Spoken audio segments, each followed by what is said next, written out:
এটাই কি বিশ্বের সেরা দই? আসল গ্রিক ইয়োগার্ট ঘন আর অপূর্ব স্বাদ বলেই এত জনপ্রিয়। কিভাবে তৈরি হয়, কতভাবে খাওয়া যায় সেটা দেখাবো, কিন্তু এর বিশেষত্বটা কি? এটা খুব ঘন, সুপারমার্কেটের সাধারণ দইয়ের মতো না। প্রোবায়োটিকে ভরপুর এক সুপারফুড। আসল কথা, এটা স্বাস্থ্যকর। এথেন্সের সবচেয়ে পুরনো দইওয়ালাদের মধ্যে একজনের কাছে এসেছি। গ্রিসের রাজধানীর কেন্দ্রে অবস্থিত স্তানি ডেয়ারি প্রায় 100 বছর ধরে দই বানাচ্ছে। এদেরই ক্যাফেতে টাটকা ইয়োগার্ট পরিবেশন করা হয়। গ্রিসে সাধারণত ভেড়ার দুধের দই বানানো হয়, যদিও এখন গরু বা ছাগলের দুধের দইও পাওয়া যায়। মালিক থানাসিস কারাগিওর্গোস তার বাবা দাদার কাছ থেকে দই তৈরির পদ্ধতি শিখেছেন। সেই রেসিপি আজও বদলায়নি।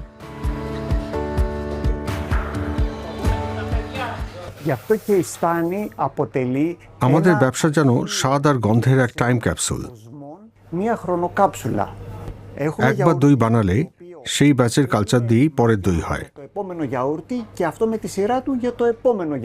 এভাবেই একের পর এক চলছে প্রায় 100 বছর ধরে।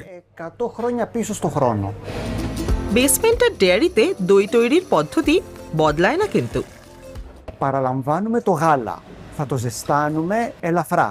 প্রথমে দুধ হালকা গরম করা হয় 40 ডিগ্রি পর্যন্ত, যাতে পাতলা হয়। সেটা ছেঁকে নেওয়ার পর 90 ডিগ্রি পর্যন্ত গরম করা হয়। সেই সময় দুধটা নাড়লে কিছুটা পানি উবে যায়। এতে দুধ আরো ঘন হয়, দইটাও আরো শক্তভাবে জমে।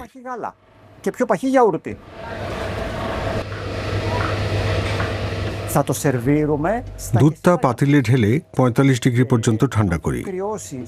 তারপর আগের দইয়ের কালচার থেকে ল্যাকটিক অ্যাসিড ব্যাকটেরিয়া নিয়ে দুধে দিই। এরপর 42 ডিগ্রিতে 3 ঘন্টা রেখে দিই। এতে মিশ্রণটা ঘন হয়।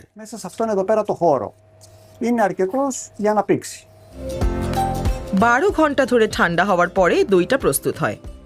মিশ্রণটা কাপড়ে ছেঁকে আরো ঘন করা হয়। বড় কারখানাগুলো ছাঁকনি বা মেশিন ব্যবহার করে, কিন্তু থানাসিস এখনো কাজটা হাতে করেন।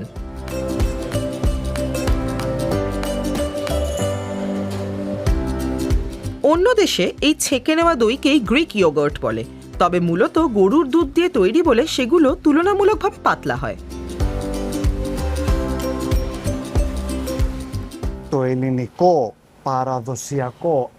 প্রাচীনকাল থেকেই আসল গ্রিক দই ভেড়ার দুধ দিয়ে বানানো হয়।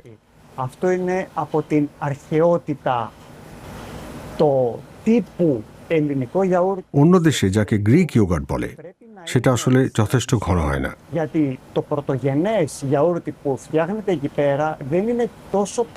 তাই ছেঁকে নিতে হয়, যাতে সেটা গ্রিক দইয়ের মতো ঘন হয়।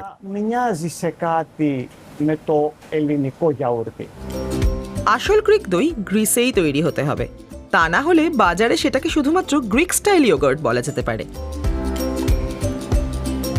যা গ্রিকদের প্রতিদিনের খাবার, সেটাই পর্যটকদের এক বিশেষ স্বাদের অভিজ্ঞতা। এই দই খেয়েই আমরা বড় হয়েছি। জীবনে যত দই খেয়েছি তার মধ্যে এটিই সবচেয়ে সেরা। আপনার কি মনে হয়, গ্রিক ইয়োগার্ট কি সত্যিই বিশ্বের সেরা?